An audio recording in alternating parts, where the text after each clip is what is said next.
Hey guys, today we're checking out an action figure from Four Horsemen's Glasseater toy line. We have the very patriotic Eagalus, and here on the back we have a short story on the figure. So let's take them out. One very cool thing about Four Horsemen figures is that you can easily take apart the package. Everything comes apart and can be put back together for storage or display. Eagalus is an American eagle warrior from the Glasseater action figure line. He's not from a video game or comic, he's just a very cool figure created by the Four Horsemen guys. He was up for pre-order back in 2015 and finally came out after all this time, but was he worth the wait? Let's find out. The head sculpt is very nicely detailed and the paint job is on point, nothing is sloppy or applied inaccurately. The sculpt feathers have some awesome detail in it. The armor has a very nice detailed wing design on it, and the paint is applied very well. You would have to look really hard to see any errors. The shoulder plate has more of that wing design on it, and the layers of armor resting over each other is a really cool touch. The back is just as detailed as the rest of the armor. It has two silver wings with white feathers sculpted very well. And you can actually see the glitter in the paint, giving the armor a little bit of shine. The arms have more of that feather sculpt all over with light brown highlights.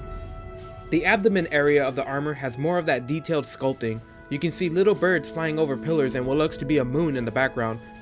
The belt comes with tons of little things attached to it. Here we have a package wrapped up and tied into a bundle. It also has a little hand rod artifact. And lastly, the belt has a nicely detailed horn. Little touches like this really add to the character. The highly detailed skirt has a very cool design on it. A skull of an eagle with two legs and more of that red and blue paint scheme. The back of the skirt has big white feathers and armor, along with more larger feathers sticking out of the bottom.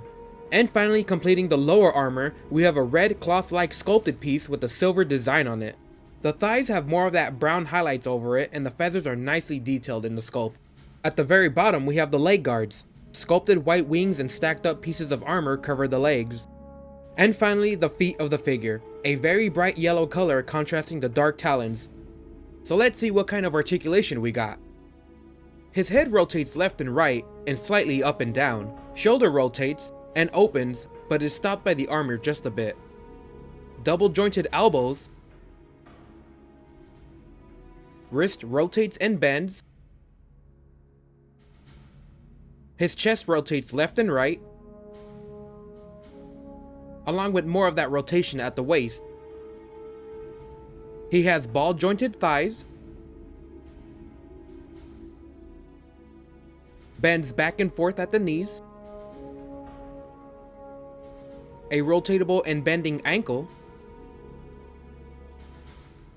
and finally ball jointed feet.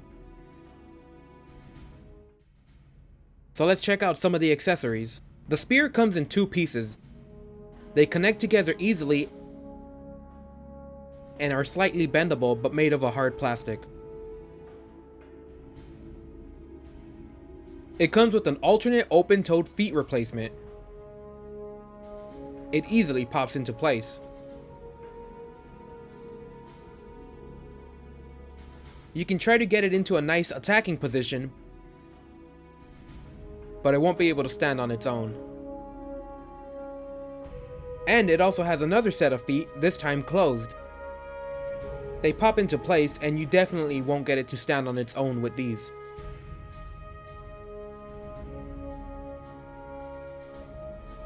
And lastly, he comes with the cape. It is made of cloth and is closed up at the top with a little metal. It has an eagle design on it and has torn up and shredded details. Four Horsemen did a great job on this figure. The amount of detail in the sculpt really puts this figure above the rest. The attention to detail on this paint is on par with what you would see on statue figures. The paint was never applied incorrectly or sloppy anywhere.